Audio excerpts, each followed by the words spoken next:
Morning there folks, Woody here.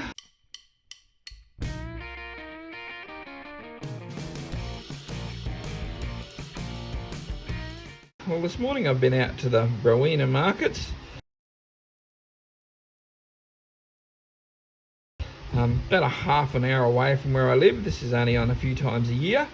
I wasn't really sure what to expect. It was the first time we'd been there, so I didn't actually expect too much. There are four markets, big markets, that happen every weekend, and the same stalls sort of cycle around those. And I've been to some of those and they're quite good, but all the little markets really struggle to get people. This was a Sunday market, so yeah, there was probably, I don't know, maybe a dozen stalls there. I found an old tool seller and I picked up some old tools. There was a push bike I would have liked to have bought as well, but we're only in the car and I don't think it would have fitted in the boot even with the back seat laid down. So I just thought I'd show you these tools I bought and just like give you a bit of an idea about where Australia is in the old tool market. So these I would say are about mid-range price. You might be able to pick them up cheaper on eBay if you're lucky, but there's plenty of sellers out here who would have asked $30 for both the mile grips and the footprint. So I didn't think these were too bad. Look, first, now this is the footprint. These are the mile grips and the footprint are obviously English tools. This is nicely marked here. It's got a number there and it's remarked again here.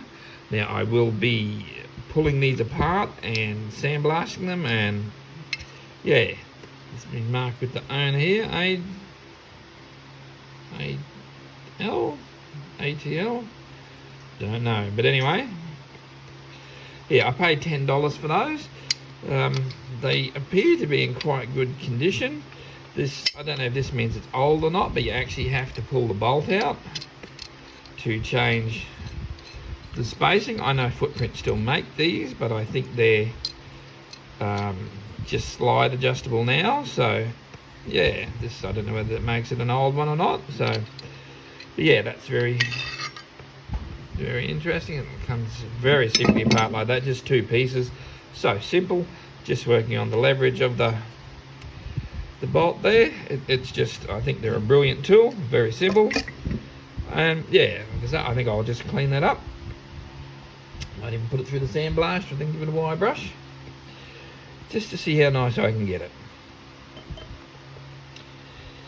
Now, the mile grips, I think these are one of those he said, she said things between England and America, whether or not mile grips came first or vice grips came first.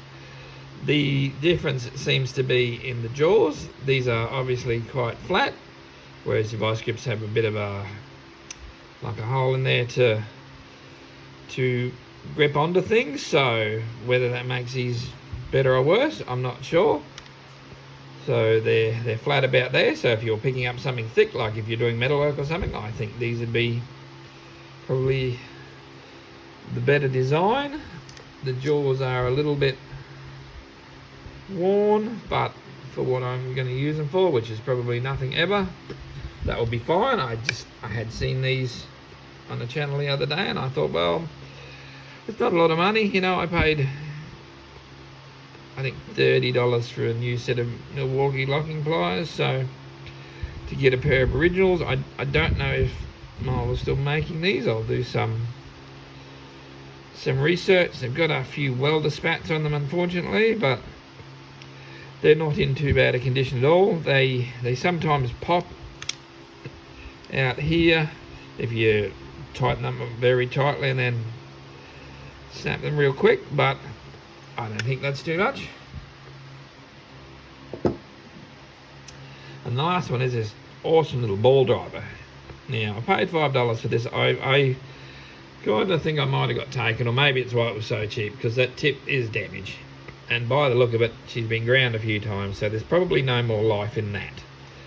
But it doesn't really matter to me. It's not like I was ever going to use it for something.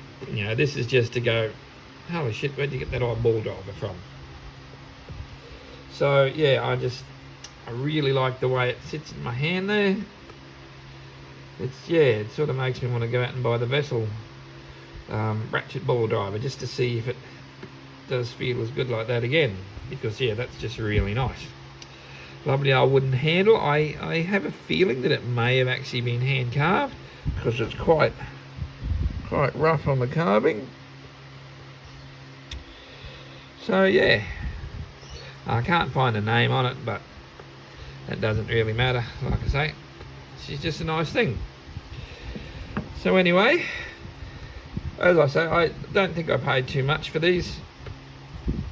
Relatively, like, I know it's a lot of money to pay for an old tool.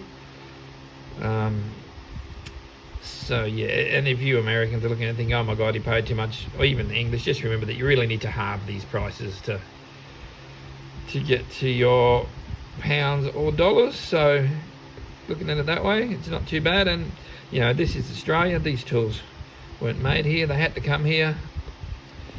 And now we're just getting to the situation where people are passing away and estates are getting cleared, and it's nice to save this stuff from scrap metal, because a lot of this stuff will go to scrap metal. Who knows, it might go to scrap metal when I'm gone. You never know. But for now, I've got them, and I'm going to look at them and enjoy them. Thank you.